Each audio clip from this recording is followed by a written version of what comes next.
गरनाता की हदूद से निकलकर अपने रेवड़ और अपने उन सारे लश्करों के साथ जो चरवाहे कहलाते थे, रकीम बिन खल्लात ने जियान शहर का रुख किया। जियान शहर के बाहर इसने एक दो रोज पड़ाव किए रखा, इसलिए कि यहाँ कोस्तानी सिलसिलों के ऊपर बेहतरीन चरागाहें थी जहाँ इसके रेवड़ के जानवर पेट भरकर गुजर बसर कर सकते थे।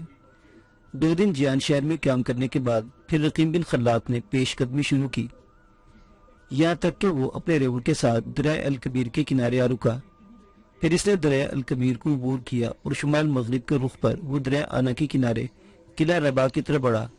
यहाँ भी इसने एक रोज काम किया और मुकामी चरागाहों में अपने रेवड़ घुमाता रहा। फिर इसने दरिया आना के किनारे किनारे शुमाल मशरिक के रुख पर आगे बढ़ना शुरू किया था, यहाँ तक कि वो दरिया आना के कोहस्तानी मुंबा के करीब पहुंचा। यहाँ इसने अपना रुख तब्दील किया। अब वो सीधा मशरिक की तरफ हो लिया था और अपने रेवड़ के साथ फासलों को समेटते हुए वो दरिया शकरा के किनारे आ रहा था। दरिया शकरा जबल शंत में से निकलता है। चूंकि रकीम बिन खल्लात की मंजिल भी कोहस्तान शंत ही थी, जिसके एक किला अलबारिस में अरगून के हुक्मरान जिमी अव्वल की मुसलमान बीबी और बेटी सुजान और रोता को कैद किया गया था। सबसे पहले इन दोनों माँ बेटी को कैद से निकालने के बाद रकीम बिन खल्लात इन्हें गरनाता की हदूद में पहुंचाना चाहता था, इसलिए वो दरिया शंकरा के किनारे किनारे सफर करता हुआ कोहस्तान शंत में दाखिल हुआ। सरमा का मौसम अब अपनी उरूज पर आ गया था। इसके साथ ही बारिशों का सिलसिला भी शुरू हो गया था। शुमाल में जबरे अल्बरनास जो स्पेन और फ्रांस की हदूद को जुदा करता था, वो पूरा कोहस्तानी सिलसिला बर्फ से हट गया था, जिसकी वजह से स्पेन के भी नजदीकी कोहस्तानी सिलसिलों पर बर्फ पड़ गई थी और सर्दी अपने उरूज पर पहुंच गई थी। रकीम बिन खल्लात जब अपने रेवड़ के साथ कोहस्तानी शंत में दाखिल हुआ तो एक तरफ से अचानक 2 राहिब अपने घोड़ों को सर पर दौड़ाते आए और रकीम बिन खल्लात के करीब आकर रुके थे। रकीम बिन खल्लात शायद इन्हें जानता था, इसलिए कि इन दोनों को देखकर इसके चेहरे पर पुरस्कून मुस्कुराहट नमूदार हुई थी। इसके साथ ही इसने जबल शंत के उस कोहस्तानी सिलसिले में अपने पड़ाव को रुक जाने का हुक्म दे दिया था। रकीम बिन खल्लात का हुक्म मिलते ही इसके नायब मंजर बिन तुरैफ ने लश्कर को रोक दिया था। लश्कर को रोकने के बाद मंजर बिन तरीफ और रकीम बिन खल्लात का जुबान कटा साथी मुजाहिद बिन यूसुफ भी अपने घोड़ों को हाँकते हुए रकीम बिन खल्लात के दाएं बाएं आन खड़े हुए थे। इस मौका पर रकीम बिन खल्लात अपने घोड़ों से उतर गया। इसकी तरफ देखते हुए मंजर बिन तरीफ और मुजाहिद बिन यूसुफ ने भी अपने अपने घोड़ों से कूद गए थे। इसके बाद रकीम बिन खल्लात जबल शंत के कोहस्तानी सिलसिले में एक पत्थर पर बैठ गया। मंजर बिन तरीफ, मुजाहिद बिन यूसुफ और दोनों राहिब भी इसके सामने बैठ गए। फिर रकीम बिन खल्लात बोला और बड़ी राजदारी से इन दोनों राहिबों को मुखातिब करके पूछने लगा, क्या तुम दोनों मेरे लिए कोई अहम खबर लेकर आए हो? इस पर एक राहिब बोला और रकीम बिन खल्लात को मुखातिब करके पूछने लगा, अमीर, पहले आप ये बताइए कि आपका रुख किस समत है और क्या आपके सामने इस वक्त कोई अहम काम है? इस पर रकीम बोला और कहने लगा, मेरा रुख इस वक्त जबल शंत में अलबारिस नाम के किले की तरफ है। सुनो मेरे दोनों राहिब साथियों, रियासत अरगून के हुक्मरान जिमी अव्वल की बेटी रोता और बीवी सुजान ने इस्लाम कबूल कर लिया है। इस्लाम कबूल करने की पादाश में जिमी अव्वल ने अपनी बेटी रोता और बीवी सुजान दोनों को जबल शंत के किला अलबास में कैद कर रखा है और शर्त आयद की है कि अगर 3 माह के अंदर अंदर उन्होंने इस्लाम तर्क करके दोबारा ईसाइयत इख्तियार कर ली तो इनसे कोई बाज पुरसा की जाएगी, और अगर वो दोनों बेटी 3 माह तक इस्लाम पर कायम रहे तो इन दोनों की गर्दनें काट दी जाएगी। अरगून की मलका और शहजादी ने अपने किसी जानने वाले के हाथ सुल्तान अबुल हसन की तरफ पैगाम भिजवाया था कि किसी तरह इन्हें अलबारिस के किले की कैद से निजात दिलाई जाए ताकि वो गरनाता की हदूदी मुसलमान की हैसियत से आज़ादाना जिंदगी बसर कर सके। बस ये काम सुल्तान अबुल हसन ने मेरी जिम्मा लगाया है और मैं इन दोनों माँ बेटी को किला अलबारिस से निकालने की कोशिश करूंगा, और तुमसे भी ये कहूंगा कि इस बार मैं सुल्तान अबुल हसन से मिलकर आया हूँ। दूसरी खुशी की बात यह है कि उन्होंने मुझे तहरीरी इजाजतनामा भी अता किया है, जिसके तहत मैं अपने रेवड़ गरनाता की हदूद में चला सकता हूँ। मजीद ये कि उन्होंने नकदी से भी हमारी मदद की है और जबल सुल्ज के अलावा जबल बशारत की सारी वादियां भी हमारे हवाले कर दी हैं ताकि वहां हम अपने मसलन को तरतीब दे सकें। और इसके अलावा उन्होंने जबल सुल्ज के ऊपर हिस्नुर रुमान नाम का जो किला है वो भी हमारी तहवील में दे दिया है। अब इसी किला और रुमान को हमने मस्कन का मरकज करार दे दिया है। ये बातें मैंने तुम्हें इसलिए बताई हैं कि ताकि ये बातें तुम अपने दूसरे साथी जासूसों तक भी पहुंचाओ, ताकि इन्हें मालूम हो कि हमारे मरकज में न सिर्फ तोसी हुई है बल्कि हिस्नुर रुमान का किला मिल जाने की वजह से हमारी ताकत और कुव्वत में भी इजाफा हुआ है। अब तुम दोनों को हो क्या चाहते हो? इस पर दूसरा राहिब बोला और कहने लगा, अमीर, हम दोनों जो खबर आपके लिए लेकर आए हैं वो इंतहाई अहम होने के साथ साथ फिलफौर तवज्जो को तालिब भी है। इस पर रकीम बिन खल्लाद बोला और कहने लगा, अगर ऐसा है तो वक्त ज़ाया ना करो, कहो तुम क्या खबर लेकर आए हो? इस पर एक राहिब फिर बोला, वो कह रहा था, अमीर, जबल शंत के बाएं पहलू में एक बहुत बड़ा कस्बा है जिसका नाम अलमुरिया है। ये सारा कस्बा कभी मुसलमानों का था। जब इस पर ईसाइयों का कब्जा हुआ तो मुसलमानों की अक्सरियत कर्नाटक की तरफ हिजरत कर गई। ताहम कुछ मुसलमान जो बुनियादी तौर पर स्पेन के पुराने खानदानों से ताल्लुक रखते थे और जिनके आबा व अजदाद मुसलमान हो गए थे, वो इसी कस्बे में रहे। फिर जब इस कस्बे में बाहर से नसरानियों को लाकर आबाद किया गया तो वो मुसलमान इन नसरानियों के जुल्म तले पिसने लगे, यहाँ तक कि उन्होंने मुकामी हाकिम से गुजारिश की कि इन्हें अलमुरिया से हिजरत करके गर्नाता चले जाने की इजाज़त दे दी जाए। यह इलाका ईसाई रियासत अरगून के हाकिम जिमी अव्वल का है। जिमी अव्वल के इन इलाकों का जो हाकिम है, इसने मुसलमानों को अलमुरिया से निकलकर गर्नाता जाने की इजाज़त दे दी और इस हाकिम ने बड़ी अय्यारी और धोखाधड़ी से काम लिया। ये मुसलमान आज सुबह ही अलमुरिया से निकलकर गर्नाता की तरफ रवाना हुए हैं। इस हाकिम ने अपना एक छोटा सा लश्कर भी इनके ताक़ुब में रवाना कर दिया है ताकि जब वो मुसलमान जो अपने बारबरदारी के जानवरों पर अपना सारा सामान लादे हुए हों, कोहस्तानी सिलसिले की किसी वादी में से गुजरे तो इनके लश्करी इन पर हमलावर होकर इन सबका कत्लेआम करे और इन मुसलमानों का सामान लूट कर वापस ले जाए। बस अमीर, इस इलाके के निसरानी हाकिम के मुसल्ला जवान अलमुरिया से निकलने वाले मुसलमानों का ताक़ुब कर रहे हैं और वो किसी भी वक्त कोहस्तानी शंत में इन मुसलमानों पर हमलावर हो सकते हैं। इसके अलावा अलमुरिया के कस्बे के कुछ जवान भी मुसल्ला होकर इन मुसलमानों का ताक़ुब कर रहे हैं। इन जवानों को खबर नहीं कि इलाके के हाकिम के मुसल्ला जवान अलमुरिया से निकलने वाले मुसलमानों के पीछे लगे हुए हैं। इन मुसल्ला जवानों का मकसद ये है कि वो कोहस्तानी सिलसिले में मुसलमानों को घेर कर इनका कत्लेआम करें और उनका सामान लूट कर अलमुरिया वापस चले जाए। एक तरफ अलमुरिया के हाकिम के मुसल्ला जवान मुसलमानों के ताक़ुब में है, दूसरी तरफ अलमुरिया के जवान मुसल्ला होकर मुसलमानों के पीछे लगे हैं। ताक़ुब करने वाले दोनों गिरोहों को एक दूसरे की खबर नहीं और वो दोनों गिरोह ही मुसलमानों को लूटने के दर पे हैं। लिहाजा अमीर मुसलमानों का ये गिरोह फिलफौर तवज्जो और मदद का तलबगार है। अपने जासूस राहिब की ये सारी गुफ्तगू सुनकर रकीब बिन खल्लात ने गर्दन झुकाकर थोड़ी देर कुछ सोचा, फिर वो बोला और कहने लगा, कबल इसके के मैं यहाँ से अपने मुसल्ला जवानों को साथ हरकत में आऊँ और अलमुरिया से हिजरत करने वाले अपने मुसलमान भाइयों की मदद करूँ।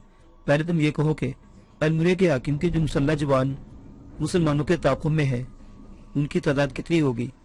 इस पर राहिब बोला और कहने लगा, अमीर, उनकी तादाद किसी भी सूरत 2000 से कम ना होगी। रकीब बिन खल्लाद फिर बोला और पूछने लगा, अलमुरिया के जो ईसाई इन मुसलमानों के ताक़ुब में है वो किस कदर है?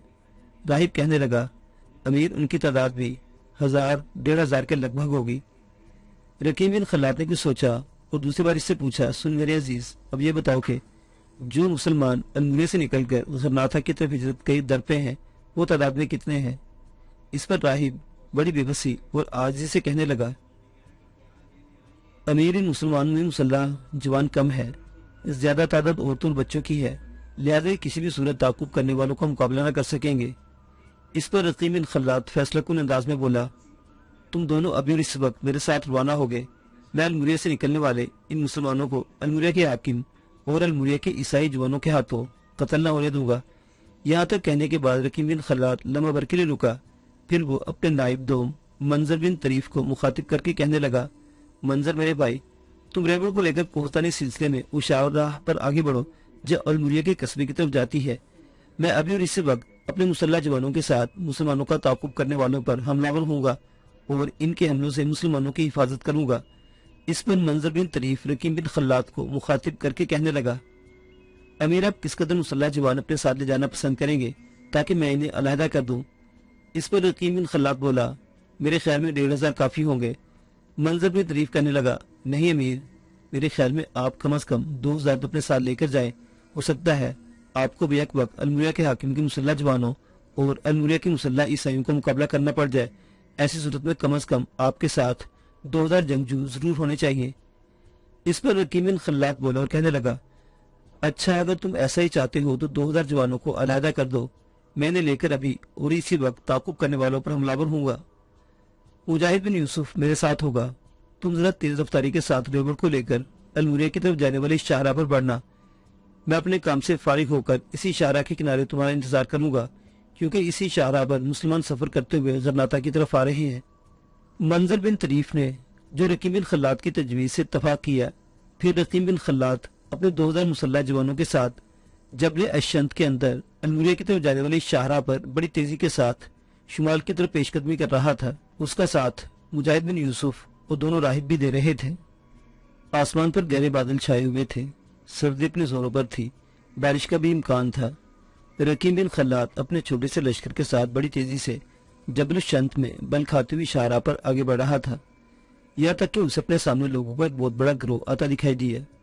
अपने लश्कर के साथ रकीम बिन खल्लात भी जब आगे बढ़ा तो सामने से आने वाला गिरोह रुक गया। उनके अंदर एक शोर और गोगा सा उठ खड़ा हुआ और वो बड़ी जल्दी से अपने आप को मुसल्ला करने लगे थे। इस पर रकीम बिन खल्लात ने अपनी तलवार फजा में बुलंद करते अपने लश्कर को रुक जाने का हुक्म दे दिया। फिर अपने पहलू में घोड़े पर सवार एक राहिब को मुखातिब करते उसने पूछा, तुम्हारे ख्याल में सामने से आने वाले मुसलमान है? इस पर राहिब बोला और कहने लगा, अमीर आपका कहना दुरुस्त है, ये सामने से आने वाले मुसलमान ही है, और वो शायद हमें हमलावर समझते हैं, इसलिए इनके अंदर शुरू से उठने लगा है। अमीर अगर आप इजाज़त दे तो मैं और मेरा राहिब साथी दोनों जाते हैं और इन्हें तसल्ली देते हैं कि सामने से आने वालों से इन्हें कोई खतरा नहीं, और ये कि वो हमारे ही साथी हैं और हम इनकी मदद के लिए आए हैं। इस पर रकीम बिन खल्लात बोला, अगर ऐसा है तो जाओ, वक्त मत ज़ाया करो और आप कोशिश करो कि इनका जो सरकर्दा है इसे लेकर यहाँ मेरे पास आओ। मैं लश्कर में इससे गुफ्तगू करूंगा, इसके बाद हम ताक़ुब करने वालों से निपटेंगे। रकीम बिन खल्लात का हुक्म पाते ही दोनों राहिब अपने घोड़ों को सर पर दौड़ाते हुए आगे बढ़ गए थे। थोड़ी ही देर बाद दोनों राहिब लौटे तो उनके साथ एक वो शख्स भी था। जब वो रकीम बिन खल्लात के करीब आए तब वो दोनों राहिब जो रकीम बिन खल्लात के जासूस थे, इनमें से एक बोला, जो शख्स इनके साथ आया था इसे मुखातिब करके कहने लगा, सुन हमारे मेहरबान, तेरा शुक्रिया कि तू हम दोनों राहिबों पर एतबार कर चुका है। देख, इस वक्त तुम लोगों के ताक़ुब में अलमुरिया के हाकिम के मुसल्ला जवानी नहीं बल्कि अलमुरिया के मुसल्ला ईसाई भी लगे हुए हैं। वो तुम लोगों पर हमलावर होकर तुम्हें कत्ल करके तुम्हारे मानो असबाब लूटने के दर पे हैं। इस पर वो शख्स बदहवासी का इजहार करते हुए कहने लगा, अब हमें क्या करना चाहिए? इस पर दूसरा राहिब बोला और कहने लगा, ये शख्स जो सामने खड़े हैं इस लश्कर के सालार हैं।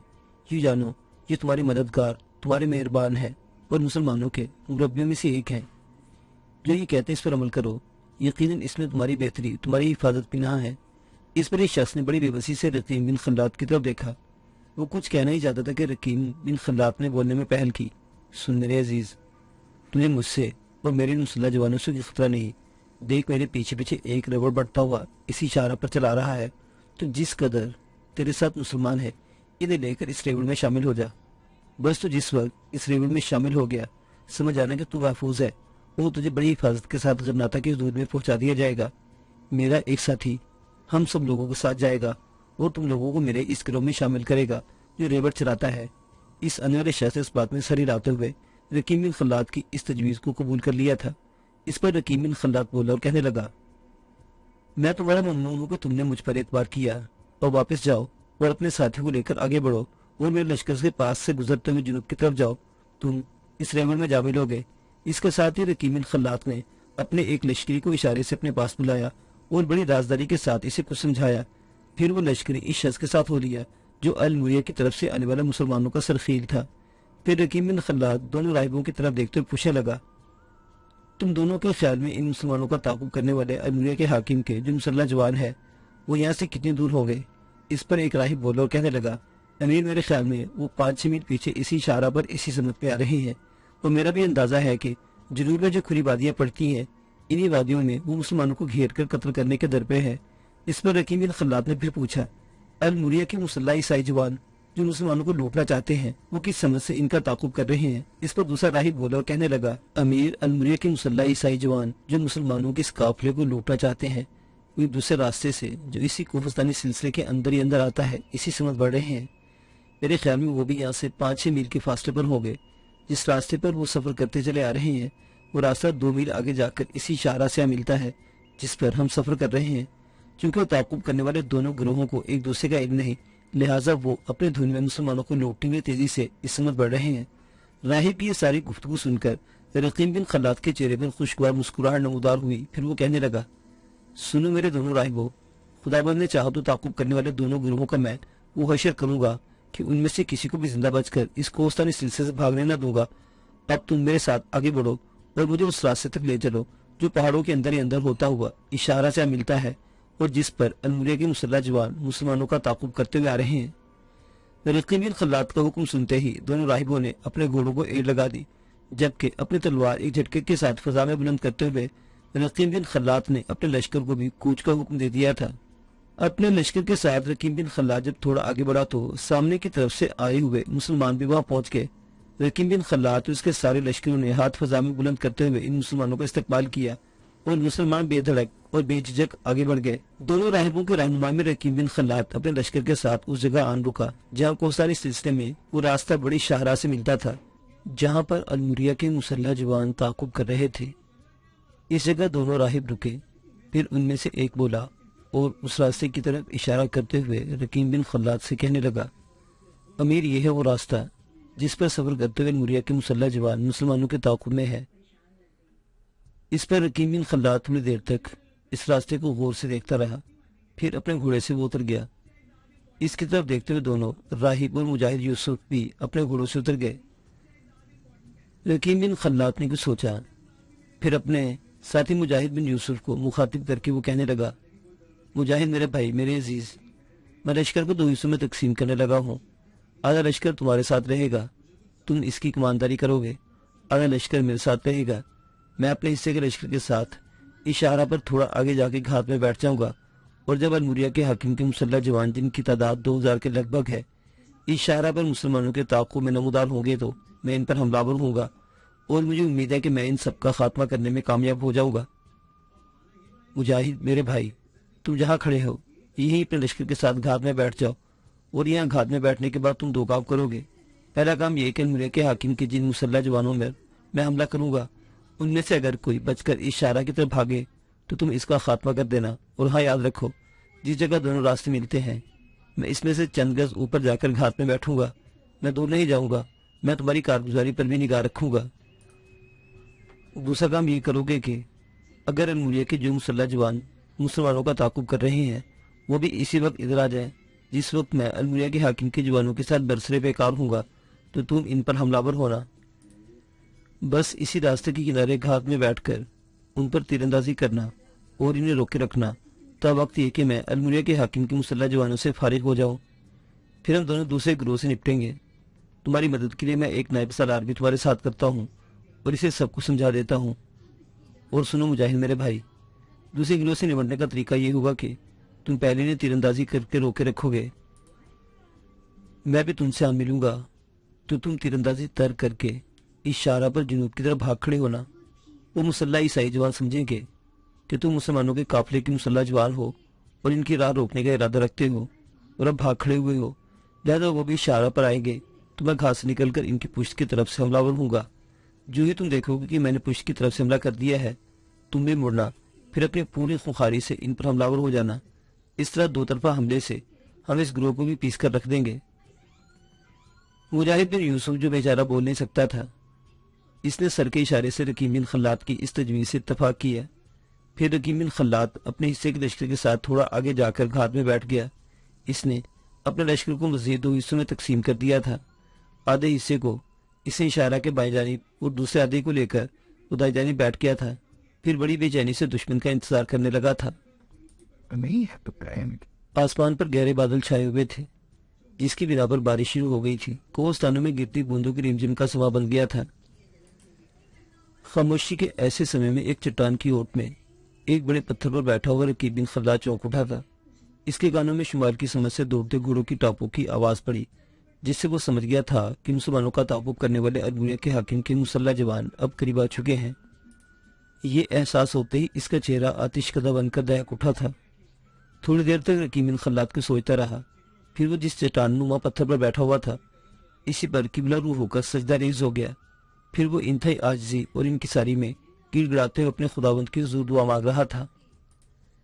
میرے اللہ، میرے مالک، ویران موسموں کی ان سرزمینوں میں تو سرکش ہواؤں جیسے دشمنوں کے ساتھ میری مدد فرما۔ اے اللہ، میں ان پتھریلی مسافتوں میں اکیلے مسافر جیسا ہوں، میں تیری آنت، تیری نصرت کا طلبگار ہوں۔ اے اللہ تو ہی روشنی کی بے سمتی کو سمت عطا کرتا ہے۔ یا اللہ مجھے اپنی مدد اپنی نصرت سے نواز۔ یہاں تک دعا مانگنے کے بعد رقیم بن خلاد سجدے سے اٹھ کر بیٹھ گیا، پھر اپنے سمت بیٹھے ساتھیوں اور سامنے والے اپنے حصے کے لشکر کو اس نے ہاتھ کے اشارے سے تیار رہنے کا حکم دے دیا تھا، اس لیے کہ شاہراہ پر مسلمانوں کا تعاقب کرنے والے نزدیک آ چکے تھے اور ان کے گھوڑوں کی ہنہناہٹیں اور نتھنے پھڑپھڑانے تک کی آواز صاف سنائی دینے لگی تھی۔ پھر تھوڑی دیر کے لگ بھگ 2000 کے قریب المریہ کے حاکم کا لشکر اس شاہراہ پر نمودار ہوا۔ جب وہ لشکر اپنے گھوڑوں کو دوڑاتا ہوا رقیم بن خلاد کے لشکر کے دونوں حصوں کے عین درمیان میں آیا، تب رقیم بن خلاد کے سامنے والے لشکریوں نے سواروں پر تیر اندازی شروع کر دی تھی۔ بس اس تیر اندازی کا شروع ہونا تھا کہ تعاقب کرنے والوں میں ایک افراتفری، شور وابیلا اور رولا مچ کے رہ گیا۔ ایسے میں رقیم بن خلاد اپنے حصے کے لشکر کے ساتھ کوہستانی سلسلے سے نکلا، آگے بڑھا اور وہ دشمن پر حملہ آور ہو گیا۔ اس نے اپنے ساتھیوں کے ساتھ بڑی تیزی سے دشمن کے سواروں کو کاٹنا شروع کر دیا تھا۔ تعاقب کرنے والے بری طرح پھنس کے رہ گئے تھے۔ پہلے ان پر تیر اندازی کی گئی تھی، یہ اچانک تیر اندازی ان کی بوکھلاہٹ کا باعث بن گئی تھی۔ اس کے بعد جب ان کی پشت کی طرف سے رقیم بن خلاد اپنے پورے زاز و غضب میں حملہ آور ہوا تو ان کی پریشانیوں میں مزید اضافہ ہوا۔ پھر ایسا ہوا کہ رقیم بن خلاد کا سامنے والا لشکر بھی تیر اندازی ترک کر کے دشمن پر ٹوٹ پڑا تھا۔ اب رقیم بن خلاد کے لشکر کے دونوں طرف سے تعاقب کرنے والوں کا قتل عام شروع ہو گیا تھا۔ کچھ تعاقب کرنے والوں نے پیچھے اور آگے بھاگنے کی کوشش کی، لیکن رقیم بن خلاد اس کے ساتھیوں نے انہیں ایسا کرنے کی اجازت نہ دی۔ جس قدر تعاقب کرنے والے تھے ان سب کو چن چن کر اس نے قتل کر دیا تھا۔ اس جنگ میں رقیم بن خلاد اس کے ساتھیوں نے اپنے چہروں کو پوری طرح ڈھانپا اور چھپا رکھا تھا تاکہ کوئی انہیں دیکھ اور پہچان نہ سکے۔ شاہراہ پر چاروں طرف مسلمانوں کا تعاقب کرنے والے نصرانیوں کی لاشیں بکھری ہوئی تھی۔ رقیم بن خلاد نے بے بس اور لاچار مسلمانوں کا تعاقب کرنے والے سارے ہی نصرانی سپاہیوں کا صفایا کر کے رکھ دیا تھا۔ اس کے بعد وہ پھر اپنے سارے لشکر کو لے کر ذرا سا جنوب کی طرف جا کر کوہستانی سلسلے میں دوبارہ گھات میں بیٹھ گیا تھا۔ تھوڑی دیر بعد کوہستانوں کے اندر سے بل کھا کر آنے والے اور اس شاہراہ سے ملنے والے راستے پر المریہ کے وہ انگن مسلح جوان بھی نمودار ہوئے جو مسلمانوں کو لوٹنے کی غرض سے تعاقب کر رہے تھے۔ جب یہ لوگ اس شاہراہ کے سنگم کے قریب آئے تو گھات میں بیٹھے ہوئے مجاہد بن یوسف نے اپنے ساتھیوں کے ساتھ ان پر تیر اندازی کی، جس کی بنا پر وہ تعاقب کرنے والے رک کر سنبھل گئے۔ پھر اچانک مجاہد بن یوسف سوچی سمجھی اسکیم کے تحت اپنے ساتھ گھات سے نکلا اور شاہراہ پر جنوب کی طرف بھاگ کھڑا ہوا۔ ان تعاقب کرنے والے مسلح سواروں نے جب یہ منظر دیکھا تو وہ شاہراہ پر آئے اور اپنے گھوڑوں کو سر پر دوڑاتے بڑی تیزی سے مجاہد بن یوسف اور اس کے ساتھیوں کا تعاقب کرنے لگے۔ ایسے میں گھات میں بیٹھا ہوا رقیم بن خلاد گھات سے نکل کر تعاقب کرنے والوں کی پشت پر حملہ آور ہو گیا تھا۔ اپنے پہلے حملے میں رقیم بن خلاد نے سینکڑوں دشمنوں کو موت کے گھاٹ اتار دیا تھا۔ اس طرح آگے آگے بھاگتے ہوئے مجاہد بن یوسف نے جب یہ دیکھا کہ اس کے امیر نے گھات سے نکل کر حملہ کر دیا ہے تو وہ بھی اپنے لشکر کے ساتھ پلٹا۔ یہ لڑائی بھی کچھ زیادہ دیر جاری نہ رہ سکی۔ اب شمال کی طرف سے رقیم بن خلاد اپنے حصے کے لشکر کے ساتھ اور جنوب کی طرف سے مجاہد بن یوسف اپنے لشکریوں کے ساتھ شاہراہ پر دشمن پر ٹوٹ پڑا تھا۔ اس دو طرفہ تعاقب کرنے والے مسلح جوانوں کی حالت ایسی ہی تھی جیسے چیلوں کے سامنے بے بس چوزے دہشت زدہ ہو کر رہ گئے ہوں۔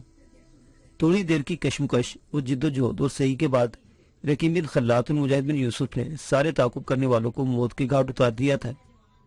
اتنی دیر تک رقیم بن خلاد کا نائب دوم منظر بن طریف بھی دور تک پھیلے ہوئے اپنے ریوڑ کو سمیٹ کر وہاں پہنچ گیا تھا۔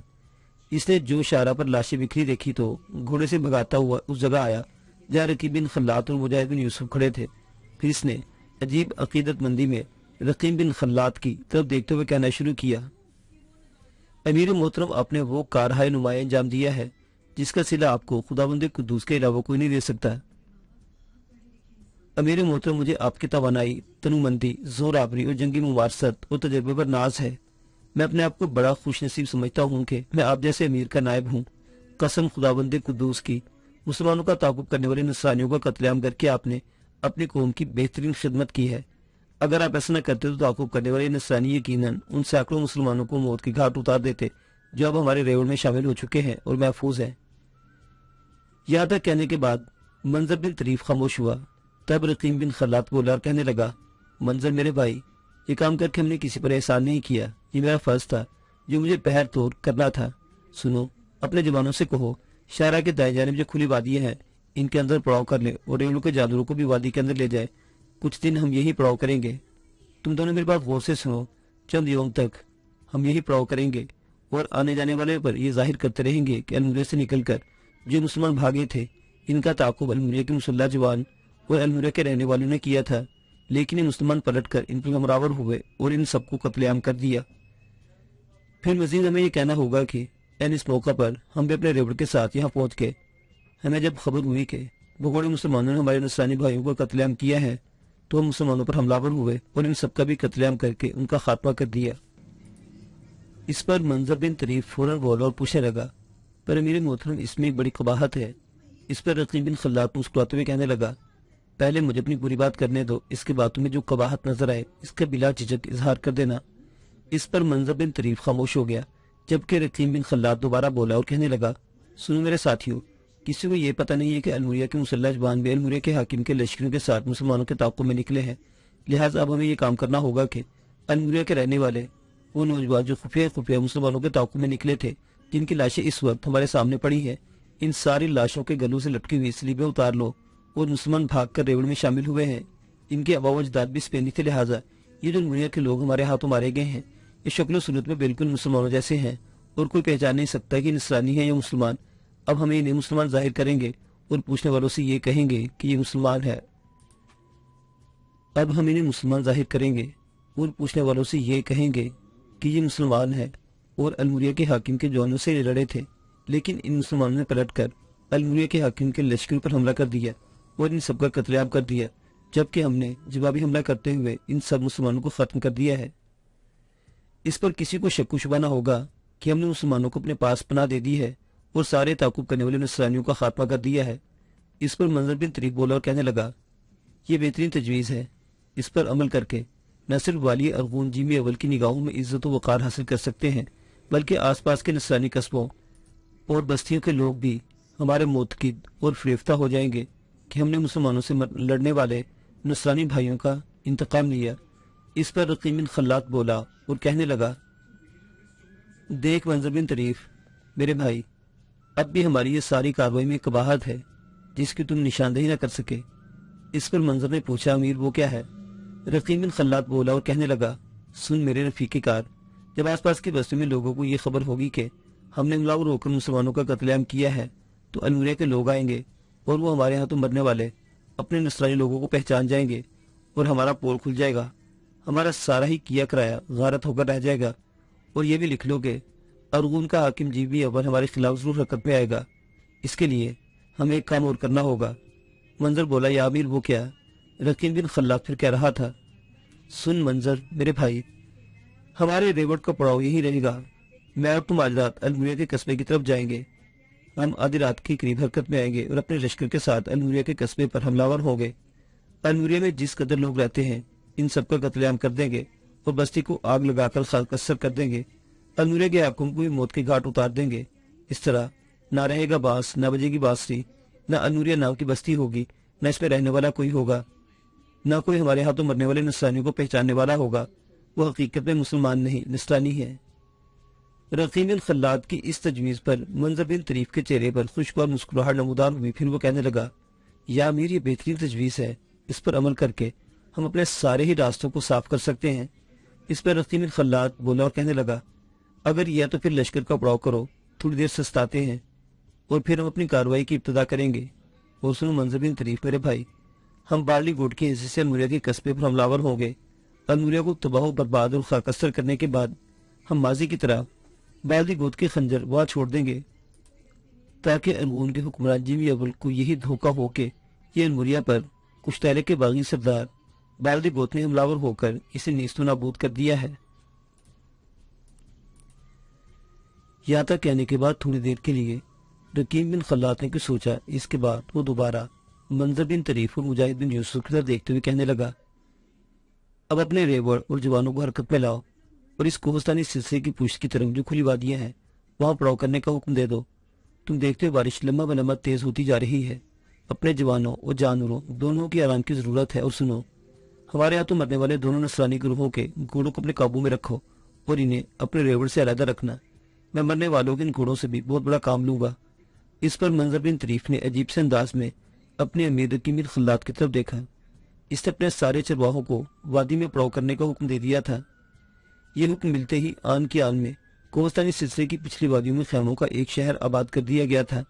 इसके अलावा टाट और चमड़े के बड़े बड़े शामियाने नस्ब कर दिए गए थे और इन शामियानों के नीचे रेंगनों के जानवरों को खड़ा कर दिया गया था। इन जानवरों के इर्द गिर्द आग के बड़े बड़े अलाव रोशन कर दिए गए थे। इसके अलावा खैमों के पड़ाव के अंदर भी ऐसे ही आग के अलाव रोशन कर दिए गए थे ताकि सर्दी से बचा जा सके।